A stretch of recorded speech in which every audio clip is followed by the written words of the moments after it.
Mesmo sendo uma grande educadora, ela é meio arredia do meio TV. Mas é um grande prazer termos aqui conosco a professora Sônia Borges. Boa noite, Celso. É um prazer estar aqui com vocês. Dona Sônia, a senhora é filha do professor Vadico, da dona Tilinha, e irmã do doutor Ivan, da dona Isa e da dona Ione, pessoas de um nível intelectual muito elevado, né? De onde vinham essas fontes de conhecimento? Como foi a infância e a adolescência numa família tão ativa? Nós somos criados no meio de livros. Meu pai tinha milhares de livros. O Ivan aprendeu a ler com 4 anos, sozinho. Minha mãe dava aula, não tinha com quem deixar, ficava sentadinho na carteira, enquanto ela, em Campina Verde, que foi onde eu nasci, enquanto ela dava aula. E um dia, ela mandando um aluno ler alguma coisa no quadro, o aluno não sabia, ele falou assim, eu sei. Ela não sabe, sei sim. Então achou que fosse um acaso, mas não era por acaso. Ele sabia realmente ler, lia qualquer coisa. Aos 8 anos, ele já tinha lido todo o Tesouro da Juventude, inteirinho, todos os 20 volumes do Tesouro da Juventude. E na medida, assim que a gente aprendia a ler, o papai começava a dar, de acordo com a idade, dava um livro, você vai ler esse agora. Às vezes a gente não queria brincar, mas tem a hora de ler. Então a gente lia e depois ele cobrava. O que você entendeu? O que você entendeu disso? O que fulano fazia? Qual era o principal personagem? Qual é? Então escreva aí. Escreva quem era o principal. Então nós somos criados assim, acostumados a ler. Então eu leio tudo que me cai na mão, eu leio. Eu tive a oportunidade de conviver um pouco tempo com a dona Tininha e com o professor Vadico, então a gente aprendia até por osmose, né? A mamãe também era uma pessoa muito culta, ela teve uma juventude onde assim, não havia um colégio regular, então ela tinha professores particulares, inclusive de latim, em casa. Então ela me ajudou muito, ajudava muito aos filhos nisso. Nossos princípios de francês, de inglês, de latim, tudo isso, o papai não tinha tempo, ela nos ajudava, nos encaminhava nisso. Que papel tinha o Uberlândia Clube, o Praia Clube, naquela época em que Uberlândia era uma cidade bem provinciana ainda? Mas era muito bom, era diferente, e você não calcula. Olha, a gente ia à praia 2 vezes a pé. Eram poucos carros que havia na cidade. Pagar um táxi, impossível. Papai, um horário ordenado de professor, então a gente ia a pé. Minha mãe nos levava e minha tia levava os dela, nós íamos 2 vezes. Íamos de manhã, a juventude toda estava lá, mas era inocente, era um lazer inocente, sabe? Sem malícia, sem qualquer maldade, nada. Todo mundo era amigo íntimo. E depois a gente vinha para casa, almoçava, porque não podia pagar um lanche lá. Almoçava, voltava outra vez. Isso nas férias, né? E o Uberlândia Clube, a Uberlândia Clube era uma glória, né? Na inauguração eu não podia porque eu estava grávida. Mas a Ione foi. A Ione estava tão bonita nesse dia, preciso falar isso, que o Xavier, foi a orquestra do Xavier Cugat que veio tocar.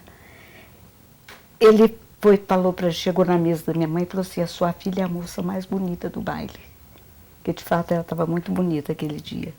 E o Uberlândia Clube era assim, era uma continuidade da casa da gente. E no colégio estadual, nós tínhamos toda semana, domingo e as quintas-feiras, domingo era o dia inteiro, e as quintas-feiras o que a gente chamava brincadeira. Nós tínhamos um conjuntinho. Eu tocava o piano meia boca, e o Joel Cupertino tocava, e ele e mais o dentista, como é que chama o menino? Os dois tocavam bateria, Guilherme Delisla tocava violão, tocava muito bem, então ele me perseguia. Porque ele tocava muito bem e eu era meia boca. E tinha o Moacir Franco. O Moacir Franco também fazia parte. que cantava, às vezes ele falava, hoje todo mundo debocha de mim, que eu sou descobridora de talentos, porque eu não deixava o Moacir cantar. Ah, é porque o Dito era bonito, o Moacir não era nada disso, é porque o Dito já tinha voz formada. E o Moacir era ainda um menino, tá? O Moacir era da minha idade, um ano mais novo do que eu, ele estava mudando de voz, mas participava também o Moacir ali do nosso grupo. E ali, então, ali no colégio, no clube, eram sempre as mesmas pessoas, os frequentadores eram os mesmos. Todo mundo se conhecia por nome, por pai, mãe, irmãos, conhecia todo mundo. Então era muito bom, era muito diferente. Além do seu pai, o professor Vadico, o seu avô, Antônio, também teve uma atuação bastante expressiva aqui na vida de Uberlândia, não foi? O meu avô, ele era do Exército e ele era também farmacêutico. Ele era quase médico, meu avô. E ele, então, ele fazia o papel de médico aqui também e de educador também. Foi uma pessoa, morreu novo, morreu bastante novo, meu avô. E ele mandou os filhos estudarem no Rio de Janeiro, todos os três. O tio Laerte, que fez medicina, meu pai, que fez farmácia, e o tio Cleanto, que fez direito. Os filhos todos estudaram. E depois acabaram vindo para cá, se casando, né? O tio Laerte casou no Rio de Janeiro mesmo, e o meu pai casou em Uberlândia com a minha mãe. E o tio Cleanto com a tia Áurea, que já o tio Cleanto era bem mais novo do que os outros. Quem foi que ingressou na vida política? Ele, tio Cleanto. Ele foi até prefeito de Araxá. Foi deputado. Dona Sônia, com quantos anos a senhora começou a lecionar? 14. Eu havia terminado a 4ª série de ginásio e a vida não era muito fácil naquele tempo. Meu pai vivendo com ordenado de professor, né, de diretor, e minha mãe tinha um curso primário. Então ela me perguntou se eu queria lecionar, se ela me ajudaria no que eu não tivesse ainda, que eu não tinha ainda aquele know-how de lidar com crianças. Se eu quisesse andar mais bem vestida, quisesse ter as minhas coisas, poder comprar, se eu queria, aí eu quis, aceitei. E foi uma época maravilhosa da minha vida, muito boa. Eu tenho meus alunos de curso primário, até hoje eu conheço, eu olho para eles já velhos e vejo cada um naquela idade que eles tinham, sabe? Foi muito bom. Depois passei a lecionar no curso de ginásio e no curso colegial. Aí eu já lecionava História. Não havia ainda faculdade de História aqui em Uberlândia. Então eu lecionava, eu fiz um curso o Ministério da Educação mandava uma banca examinadora para examinar os professores que não tinham faculdade. Então mandaram para Uberaba. Então, eu fui 2 vezes fazer o curso, primeiro de História do Brasil, depois de História Geral. Sem falsa modéstia, passei com 10 nos 2. Lecionar para mim era minha vida. Meus alunos eram tudo para mim. Às vezes a gente saía de noite, terminava a aula tarde, 11 horas. O Laírto queria ainda dar uma volta, dava uma volta, e eu tinha que preparar a aula para amanhã, no dia seguinte. Aí deitava, esperava que ele dormisse, levantava, aí eu ia bater no mimeógrafo as coisas para levar para os alunos no dia seguinte. Qual foi a sua atuação quando Rondon Pacheco foi governador de Minas Gerais? Eu era secretária particular da Marina, que aliás se tornou uma irmã para mim, é uma irmã que eu tenho. Dona Sônia, como que a senhora considera Uberlândia em relação à sua história? A senhora considera que Uberlândia reverencia adequadamente aquelas pessoas que ajudaram a construir o desenvolvimento da cidade? Se você perguntar quem fundou Uberlândia, quem foi prefeito, quem foi, ninguém sabe. Ninguém sabe. Eu acho que é muito pouco, que a nossa história ela é tão curta que merecia ter mais realce. ela já é muito curta, nós temos